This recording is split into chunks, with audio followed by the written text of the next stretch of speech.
Shalom Miss Ingrid, perkenalkan kami dari kelompok 3 10 IPS 2 ingin menjelaskan apa itu toxic relationship.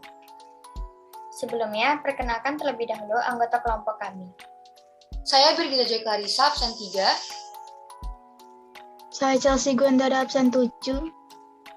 Saya Helen Konselo dari absen 9. Saya Kizeli Biwa dari absen 19. Dan saya Veroniti Tatiana dari absen 32. Pada presentasi kami pada hari ini, kami akan membahas mengenai pemahaman toxic relationship, analisis kasus, membangun hubungan yang sehat, serta analisis ayat Alkitab. Yang pertama ada pemahaman toxic relationship. Toxic relationship.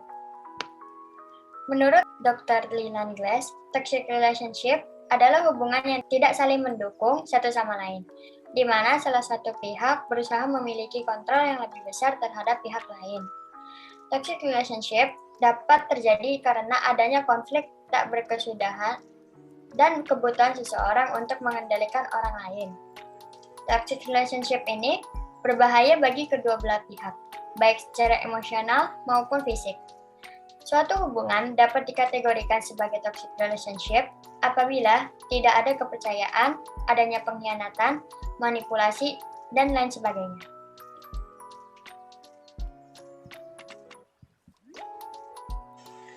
Untuk lebih memahami toxic relationship, mari kita lihat contoh dari toxic relationship di dunia nyata, yaitu dari kasus Novia dan Randy.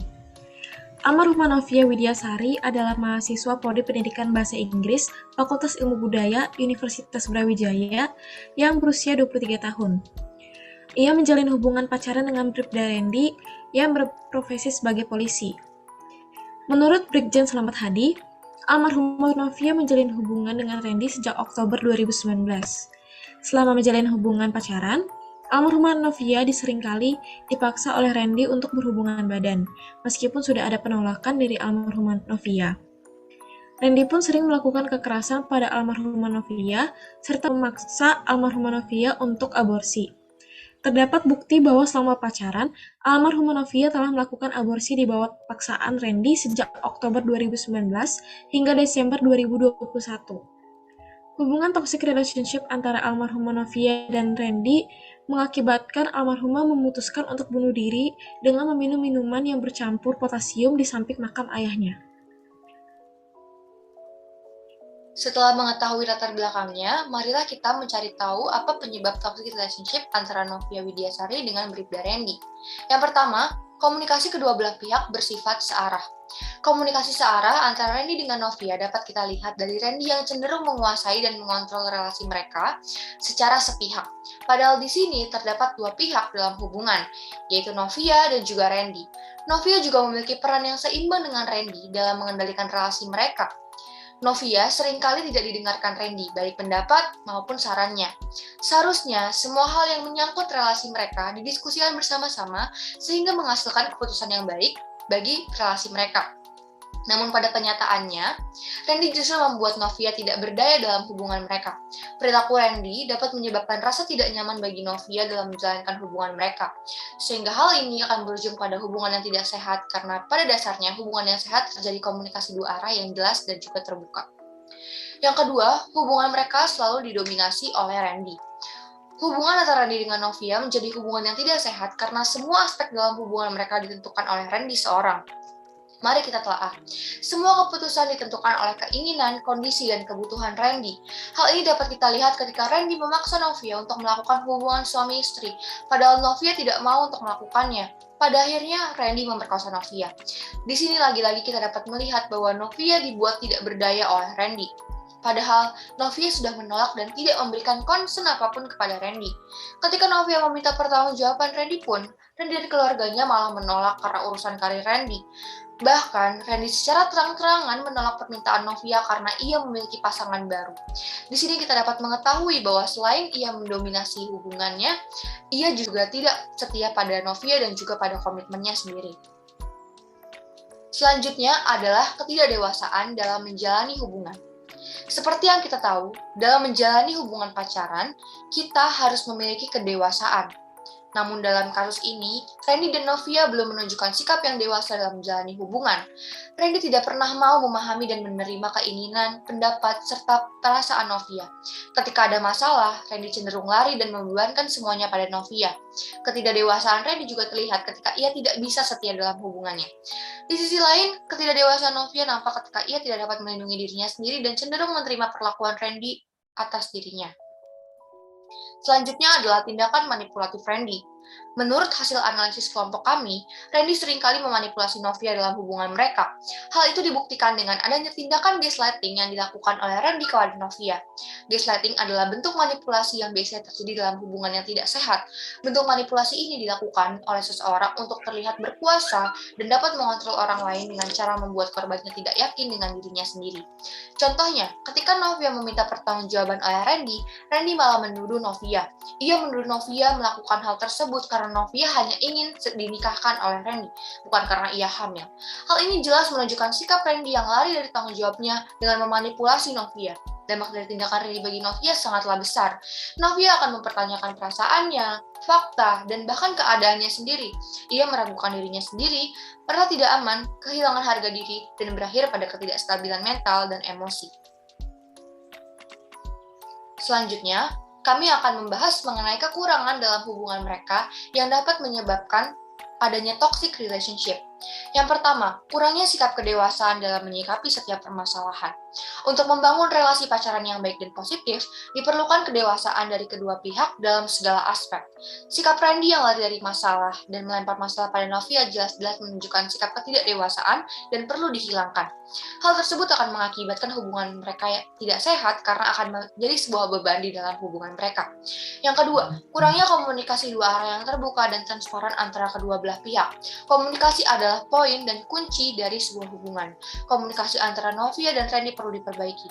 Menurut hasil analisis kami, tidak ada komunikasi dua arah dalam hubungan mereka. Yang ada hanyalah perintah-perintah dari Randy kepada Novia. Novia pun tidak mengkomunikasikan secara transparan mengenai apa yang ia rasakan, sehingga hal tersebut mengarahkan mereka pada toxic relationship. Yang ketiga, kurangnya ketersediaan untuk memahami situasi dan kondisi pasangan. Dalam hubungan mereka, seringkali ketika Novia sedang ada dalam kondisi yang sulit, Randy hanya mengabaikannya dan bahkan memberikan tindakan yang abusif, baik secara fisik maupun mental. Oleh karena itu, untuk membangun hubungan yang sehat, kedua belah pihak harus memberikan dukungan dan penghiburan pada satu sama lain.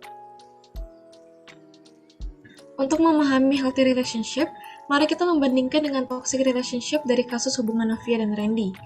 Dalam kasus Novia dan Randy, komunikasi bersifat satu arah, sedangkan dalam healthy relationship harus menjalin komunikasi secara dua arah. Dalam kasus Novia Randy, hal-hal yang krusial seperti perasaan atau hambatan yang dirasakan di dalam hubungan cenderung tertutup. Sedangkan dalam healthy relationship, kita harus bisa menjaga kepercayaan dengan terbuka satu sama lain. Dalam kasus Novia Randy lari dari masalah. Masalah cenderung dibebankan pada salah satu pihak, yaitu pihak Novia.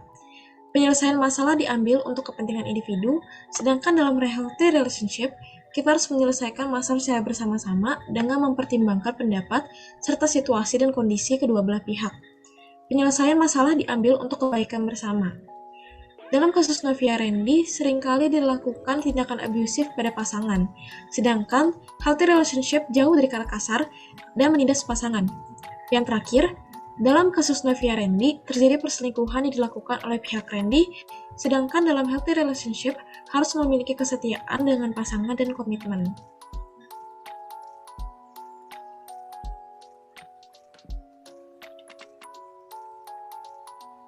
Berdasarkan hasil diskusi kelompok kami, solusi hubungan yang sehat untuk Novia dan Randy ada 5, yaitu 1.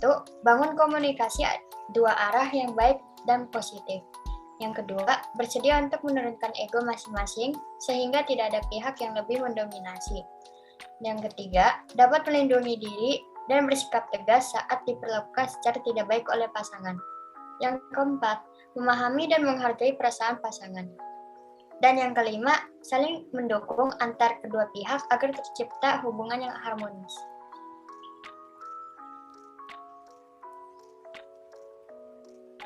Bagaimana cara membangun hubungan yang pacaran yang sehat?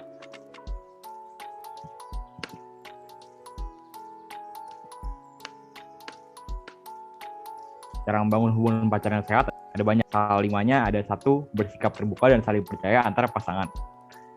Dengan kita saling terbuka, maka akan membangun kepercayaan yang mengantarkan kita ke hubungan yang lebih sehat. Membangun peran yang seimbang dan saling mendukung dalam hubungan. Tidak ada pihak yang lebih mendominasi, baik pihak perempuan maupun laki-laki. Mereka memiliki peran yang seimbang dalam hubungan. Bersedia untuk saling mengerti dan memaafkan kesalahan pasangan. Tidak ada orang yang sempurna dalam menjalankan hubungan. Pasti terdapat kesalahan. Maka dari itu dibutuhkan sikap saling mengerti dan memaafkan kesalahan pasangan, serta memberikan kesempatan kepada mereka untuk menjadi lebih baik lagi. Membangun komunikasi yang baik agar tidak terjadi kesalahpahaman.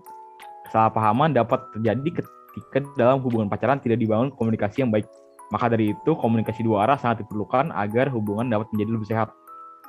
Yang terakhir, belajar saling memahami diri masing-masing dan pasangan. Dengan memahami diri dan pasangan, kita menjadi tahu apa yang harus dilakukan untuk menghindari hubungan yang tidak sehat. Kita juga menjadi lebih tahu bagaimana memperlakukan pasangan kita.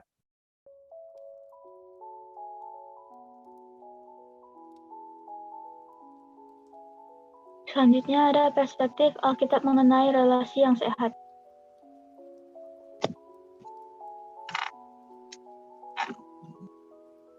Ayat Alkitab yang kami ambil adalah Roma 15 ayat 5-6. Semoga Allah yang adalah sumber ketukunan dan penghiburan mengaruniakan kerukunan kepada kamu, sesuai dengan kehendak Kristus Yesus, sehingga dengan satu hati dan satu suara kamu memuliakan Allah dan Bapa Tuhan kita Yesus Kristus.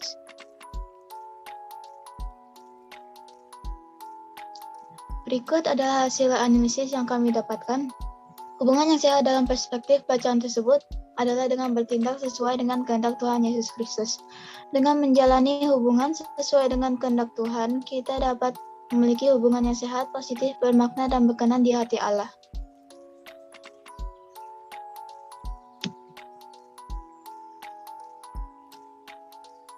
Hubungan yang sesuai dengan kehendak Kristus berarti hubungan yang menerapkan teladannya. Dengan cara pertama, bersatu hatilah dan menghindari pertengkaran antar hubungan. Dengan satu hati, satu pikiran, dan satu suara, kita dapat membangun hubungan yang positif sehingga dapat memuliakan Allah di surga. Kedua, mereka yang sudah menjadi pasangan harus saling mengampuni dan mengasihi. Pada saat menjalin hubungan, kita dapat mencontoh teladan dari Tuhan Yesus yang tak kenal batas dalam mengampuni dan mengasihi umatnya.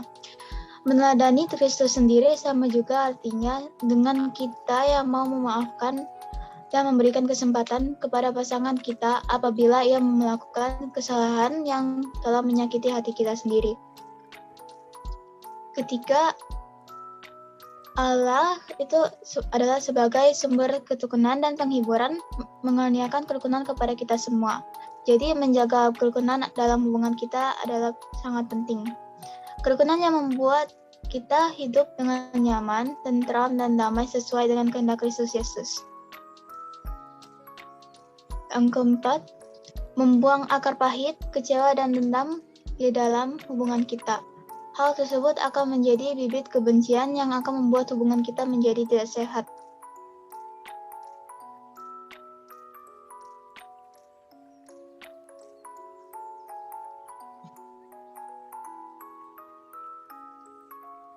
Hubungan yang sesuai dengan kehendak Kristus akan menjadi hubungan yang sehat, positif, dan membawa kita menjadi pribadi yang lebih baik dan berkembang. Tuhan Yesus akan menyatukan hati dan suara kita dalam hubungan, sehingga kita dapat memuliakannya melalui hubungan yang sehat.